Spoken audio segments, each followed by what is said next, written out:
We're excited to get started. We're back in the office on Wednesday.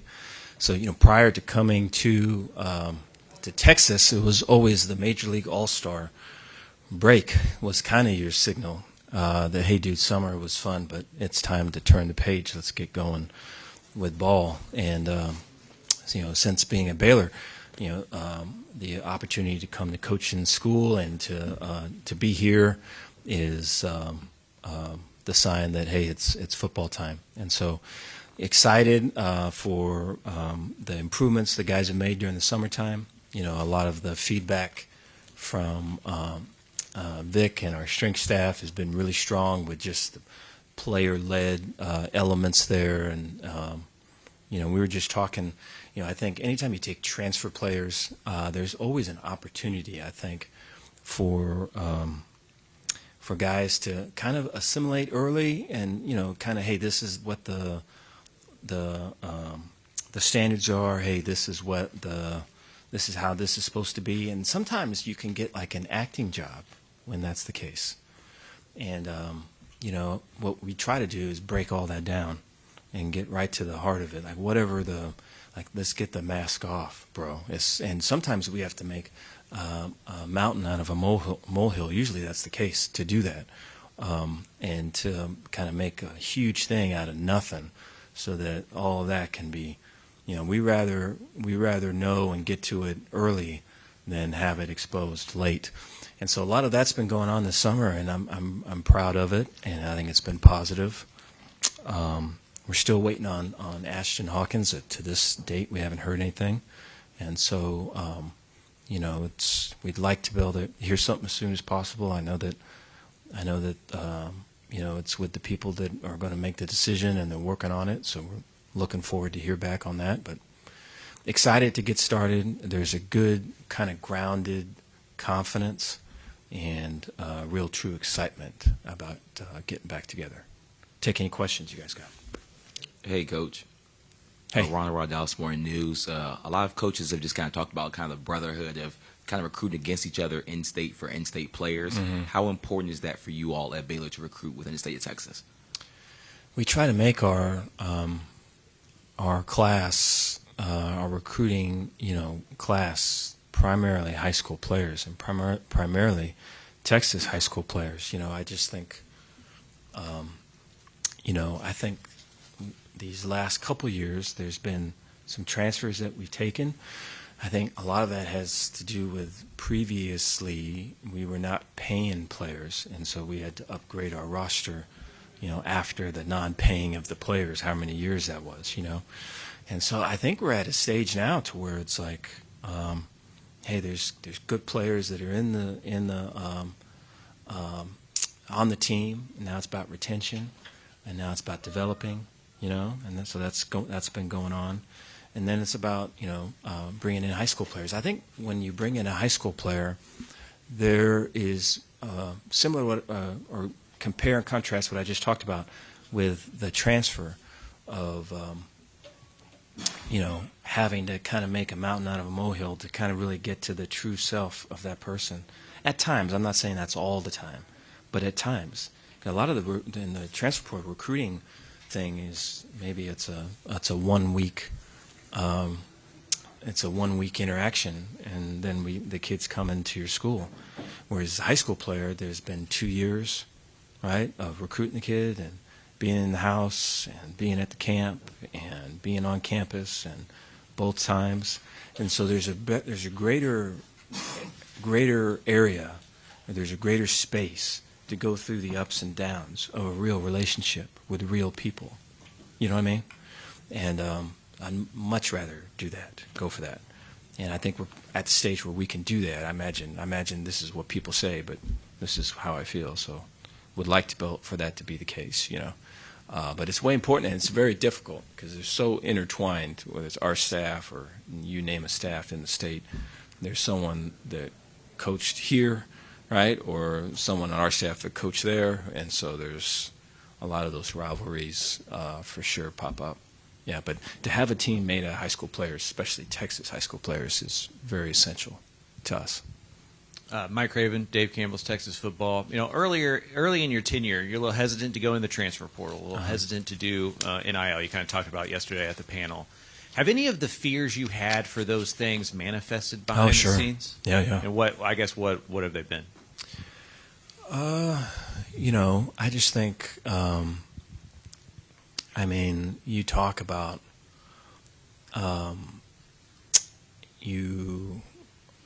what the biggest fear with me with all of that was the power that comes with buying players, I guess. When you can buy something, then you can sell that something, Some easily bought's easily sold. And, I think there's a greater connection if there's understanding of, hey man, this is where this dude's coming from. This is kind of his challenges. Here's his talents. We want to be able to take him from point A to point B. Football is a part of that, but it's not all of that. That's a whole different thing than I'm buying something and it don't work. Get out of here. Get me something new. And that's all around us. Everybody's wet with that, And so it just makes it kind of an ill deal. And, I think for us to be competitive and to be talented and everything, it kind of, from where we were, which is probably like a Disney movie, you can't, we weren't winning the Disney way. And so to get to where you're way aggressive, acquiring talent, doing all this thing, you have to get wet a little bit. And that, I don't know. I'm not comfortable with that. But you have to try to have your integrity and find a balance. And I'm still trying to do that. But that's all the time. Shahan J. from CBS Sports. Coach, kind of going off of that a little bit, you look right now in the top 247, 8 of the top 100 guys are committed to Big 12 schools, 3 of them to Baylor. Mm-hmm. I'm curious, I think there was kind of this idea that paying players was going to be a drag on the Big 12 and programs like yours. In some ways, it's been a benefit. Do you feel like rev share has been a benefit to you? And also, just when you look at the past 2 or 3 years, how have you evolved your recruiting strategy for this moment? I think rev share will be a benefit for Big 12 schools. Some type of balanced, hopefully balanced level playing field would be a benefit. I think we're all waiting for really strong enforcement, and everyone wants to see what that looks like, But I think right now, it's probably too early to tell. I think some of what you're seeing are, especially in our league, is that there's teams that knew that the rev share era was coming and front-loaded deals to have money freed up in rev share to make bigger deals to close out guys at this time. And so, that's kind of the color that kind of colors this space that we're in right now. I think once we get to after the season, moving forward, January and all that going forward, I think that's when, hopefully there's a level playing field. And I think, there's so many great options with schools and head coaches and personalities within the state and history and just all of it for kids from Texas their families can go to all the games, and there's rivalries and there's traditions and all this stuff. And so there's such great opportunities, I think, for it to be where, hey, this school gives you $4 and we can give you $4 and all this other thing evens out like that. I think, that's a benefit to our league.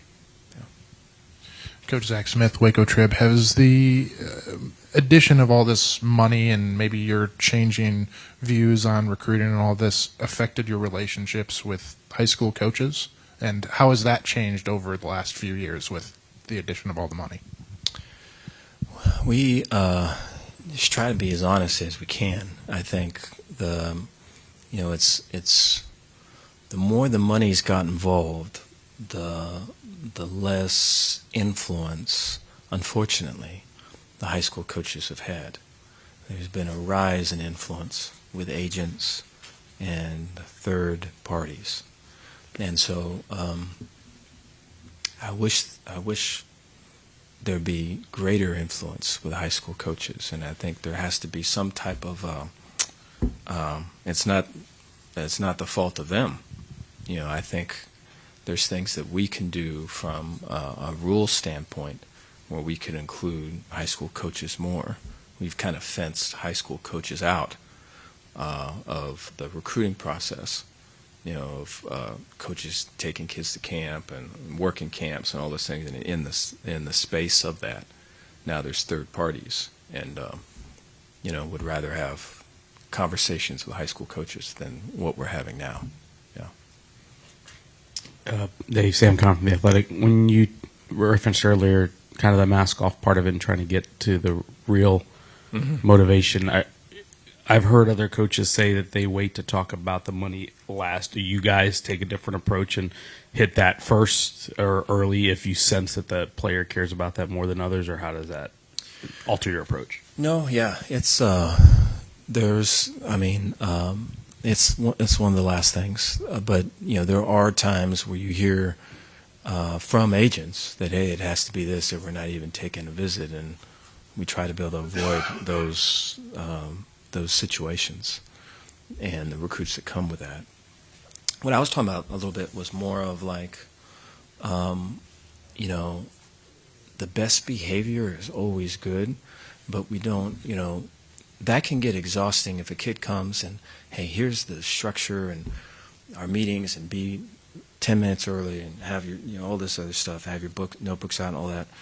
If, they're trying really hard in that space, and it's kind of like, their true personality is not coming out. Like, we want them in the meeting early and all that, but we want not their representative to be there. We want it to be them, And I think sometimes to try to get to the jewel point of that, sometimes you have to create a big fuss about a little thing and kind of get all of it to kind of come out. I think that has not really been a thing for us, but with transfers that has been. And so whether it's been academics or something like that, I think if we get to that and then get to the other side of it, then everyone's truly seen, everyone's truly understood, we're all on the same page. Yeah. Alex Miller from the Bryan College Station Eagle. Wanted to ask you about Bryson Washington from the Brazos Valley. Just two-parter. When y'all were recruiting him, were you surprised at maybe how under-recruited he was, given his personal and team success? And how have you just seen him develop in his time at Baylor? There's been a lot of maturity with him, and I'm just I'm so proud of that. I think Keenan Hall has had a great impact on him. Our running back coach has done a great job with Bryson. I think when we're hiring Keenan, Bryson was a big kind of question mark just in terms of just day-to-day stuff and stuff that maturity, and so I think that partnership has been really strong.